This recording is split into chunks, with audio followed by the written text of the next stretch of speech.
राधे राधे दोस्तों, कैसे हैं आप सब। दोस्तों, इस बार आंवले की एकादशी 3 मार्च दिन शुक्रवार को है। आंवले की एकादशी के दिन स्वयं भगवान विष्णु माँ लक्ष्मी के साथ आंवले के वृक्ष पर निवास करते हैं। इसलिए इस दिन आंवले के वृक्ष का पूजन करने और परिक्रमा करने से भगवान लक्ष्मी नारायण प्रसन्न होते हैं और धन दौलत में बढ़ोतरी करते हैं। भगवान लक्ष्मी नारायण की कृपा से समस्त पापों से मुक्ति मिल जाती है।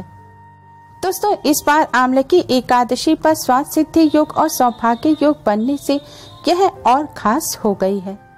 आज की इस वीडियो में हम आपको एकादशी के इस शुभ संयोग पर भगवान श्री हरि विष्णु और माँ लक्ष्मी जी की कृपा प्राप्त करने का एक बहुत ही आसान और असरकारक उपाय बताने जा रहे हैं। इस उपाय को करने से भगवान श्री हरि विष्णु और माँ लक्ष्मी जी की कृपा से धन संबंधी सभी समस्याएं दूर हो जाएंगी। भगवान विष्णु जी की कृपा से कष्टों से भी छुटकारा मिलेगा। दोस्तों, इस उपाय को सही प्रकार से करने के लिए आप हमारी इस वीडियो को अंत तक अवश्य ही देखें। अगर आपने हमारे चैनल को अभी तक सब्सक्राइब नहीं किया है तो जल्दी से हमारे चैनल को सब्सक्राइब कर लें और बेल आइकन को भी हिट अवश्य ही करें, जिससे हमारी सभी नई वीडियोस की नोटिफिकेशन आपको फ्री में सबसे पहले मिल पाए। तो आइए दोस्तों, जानते हैं इस उपाय के बारे में। उपाय करने के लिए आप एकादशी के दिन स्नान करके स्वच्छ पीले रंग के वस्त्र धारण करें। आज के दिन पीले रंग के वस्त्र पहनना बहुत ही शुभ माना जाता है, क्योंकि पीला रंग भगवान श्री हरि विष्णु का प्रिय रंग है। पीले रंग के वस्त्र ना हो तो आप हरे, गुलाबी, लाल किसी भी और रंग के वस्त्र पहन सकते हैं, लेकिन ध्यान रखें आज के दिन शुभ रंग के वस्त्र ही पहनें। आज के दिन भूलकर भी काले या नीले रंग के वस्त्र ना पहनें। स्नान करने के पश्चात अब आप अपने मंदिर के सामने आसन बिछाकर बैठ जाएं। आपके मंदिर में अगर भगवान श्री हरि विष्णु जी की प्रतिमा है तो उन्हें पंचामृत से स्नान कराएं। पंचामृत यानी कि दूध, दही, घी, शहद और शक्कर के घोल से आप भगवान श्री हरि विष्णु माँ लक्ष्मी जी को स्नान कराएं। लड्डू गोपाल को स्नान कराएं। फिर स्वच्छ जल से स्नान कराने के पश्चात आप भगवान जी का श्रृंगार करें। अगर तस्वीर है तो तस्वीर को आप साफ कपड़े से पोंछें। अब आप एक शुद्ध घी का दिया जलाएं। दिए को किसी प्लेट या कटोरी में रखें और एक सुगंधित धूप बत्ती अवश्य ही जलाएं। इसके बाद भगवान श्री गणेश जी को प्रणाम करें। भगवान विष्णु माँ लक्ष्मी जी को प्रणाम करें। भगवान जी को किसी फल मिष्ठान का भोग अवश्य ही लगाएं। आज के दिन भगवान विष्णु जी को पीले रंग के मिष्ठान का भोग लगाना अति शुभ माना जाता है। फल मिष्ठान ना हो तो आप शक्कर, मिश्री या बताशे का भोग लगा सकते हैं। इसके बाद आप भगवान श्री गणेश जी को हल्दी से तिलक करें। फिर भगवान विष्णु माँ लक्ष्मी जी को भी हल्दी से तिलक करें। तिलक करने के पश्चात अब आप एक कटोरी में साफ हल्दी लें। दोस्तों, आपको ध्यान रखना है कि आपको साफ पिसी हुई वही हल्दी लेनी है जिसमें नमक, मिर्च या कुछ और ना मिला हो। हल्दी एकदम साफ होनी चाहिए। अब इस हल्दी में आप थोड़ा सा शुद्ध जल या गंगा जल मिला लें। इसके बाद तुलसी के पत्ते लें। तुलसी के पत्तों को भी पानी से अच्छी तरह से धोकर साफ कर लें। इसके बाद आप हल्दी से तुलसी के पत्ते पर एक तिलक करें। फिर आप इस तुलसी के पत्ते को भगवान विष्णु जी के सामने रख दें। फिर दूसरे तुलसी के पत्ते पे आप हल्दी से तिलक करें और इस पत्ते को माँ लक्ष्मी जी के सामने रख दें। फिर आपने भगवान विष्णु जी के सामने जो तुलसी का पत्ता रखा है उस पत्ते को उठाएं और अपने हाथ में रखें। इसके बाद पत्ते को हाथ में रखे रखे आप भगवान विष्णु जी के इस महामंत्र का 108 बार जाप करें। मंत्र इस प्रकार है: ओम नमो भगवते वासुदेवाय। ओम नमो भगवते वासुदेवाय। इस मंत्र का आपको 108 बार जाप करना है। मंत्र का जाप करने के पश्चात आप इस तुलसी के पत्ते को वापस भगवान विष्णु जी के समक्ष रख दें। फिर माँ लक्ष्मी जी के सामने से आप तुलसी का पत्ता उठाएं। इस पत्ते को अपने हाथ में रखें और माँ लक्ष्मी जी के इस महामंत्र ओम महालक्ष्मी नमः का 108 बार जाप करें। मंत्र इस प्रकार है: ओम महालक्ष्मी नमः। मंत्र का जाप करने के पश्चात आप इस पत्ते को वापस माँ लक्ष्मी जी के सामने रख दें। अब आप भगवान श्री गणेश, भगवान विष्णु, माँ लक्ष्मी जी की आरती करें। फिर भगवान जी को प्रणाम करें। प्रणाम करने के पश्चात अब आप अपनी सारी परेशानी भगवान जी के समक्ष रखें। आपकी जो भी समस्या है वह सारी समस्या आप भगवान जी से कहें और उन समस्याओं को दूर करने की प्रार्थना करें।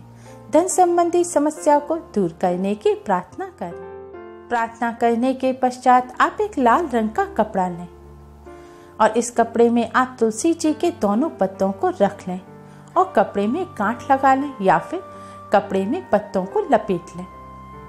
इसके बाद इन कपड़े को तुलसी जी के पत्ते सहित अपने मस्तक से लगाएं, यानी कि तुलसी जी को प्रणाम करें। इसके बाद इन पत्तों को आप दिए के ऊपर घुमाएं। इन पत्तों को आपको दिए के ऊपर 7 बार क्लॉकवाइज घुमाना है, यानी कि जैसे घड़ी की सुइयां घूमती हैं इसी तरह से आपको इन पत्तों को दिए के ऊपर 7 बार घुमाना है। दिए के ऊपर घुमाने के पश्चात अब आप इन पत्तों को अपने धन रखने के स्थान में अपनी तिजोरी में रख दें। अगर धन रखने का ऐसा कोई स्थान ना हो तो आप इन पत्तों को किसी साफ स्थान पर रखें और वहां पर पत्तों के साथ कुछ रुपए भी रख दें। ऐसा करने से भगवान विष्णु, माँ लक्ष्मी जी की कृपा से धन का लाभ होता है और धन संबंधी सभी समस्याएं जल्द ही दूर हो जाती हैं। धन प्राप्ति के नए मार्ग खुलते हैं। दोस्तों, शास्त्रों में बताया गया ये बहुत ही अचूक उपाय है। शास्त्रों के अनुसार भगवान विष्णु, माँ लक्ष्मी जी के मंत्रों से अभिमंत्रित किए हुए तुलसी जी के पत्ते जिस घर में रखे होते हैं उस घर में भगवान विष्णु, माँ लक्ष्मी जी की कृपा से सुख समृद्धि हमेशा बनी रहती है। पूजन के पश्चात आप अपने मस्तक पर हल्दी से तिलक अवश्य ही करें।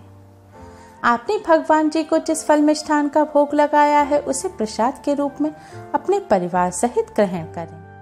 दोस्तों, इस उपाय को करने के साथ साथ भगवान विष्णु, माँ लक्ष्मी जी की कृपा प्राप्त करने के लिए एकादशी के दिन कुछ बातों का विशेष ध्यान रखना चाहिए। एकादशी के दिन किसी भी पेड़ पौधे के फूल पत्ते नहीं तोड़ने चाहिए। एकादशी के दिन भूलकर भी तुलसी के पत्ते भी नहीं तोड़ने चाहिए। भगवान विष्णु जी को भोग लगाने के लिए या उपाय करने के लिए आप एक दिन पहले ही तुलसी के पत्ते तोड़कर रख लें या फिर तुलसी जी के पास जो अपने आप से टूटकर गिरे हुए पत्ते हों आप उनसे भी उपाय कर सकते हैं और उनका भी भगवान विष्णु जी को भोग लगा सकते हैं। लेकिन भूलकर भी तुलसी के पत्ते एकादशी के दिन ना तोड़ें। एकादशी के दिन बाल नहीं काटने चाहिए, दाढ़ी मूछ भी नहीं बनानी चाहिए, ना ही नाखून काटने चाहिए। एकादशी के दिन महिलाओं को बाल भी नहीं धोने चाहिए। इस दिन भोग विलास से दूर रहें, पूर्ण ब्रह्मचर्य का पालन करें। एकादशी के दिन किसी की भी बुराई ना करें और गलती से भी गरीब एवं उम्र में बड़े लोगों का अपमान ना करें, ना ही झूठ बोलें।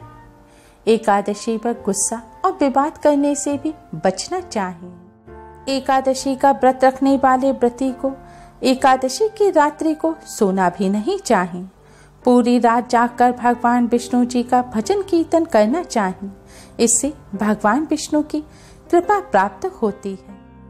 एकादशी के दिन चाहे आप व्रत रखें या ना भी रखें, एकादशी के दिन भूलकर भी चावल और जौ का सेवन नहीं करना चाहिए।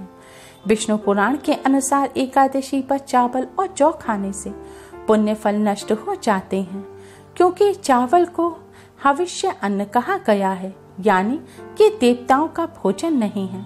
एकादशी के दिन चावल और जौ की गिनती मास में की जाती है। भोजन के साथ ही एकादशी के दिन चावल और जौ का पूजन में भी इस्तेमाल नहीं किया जाता। एकादशी तिथि पर जौ, मसूर की दाल, बैंगन और सेम की फली भी नहीं खाई जाती।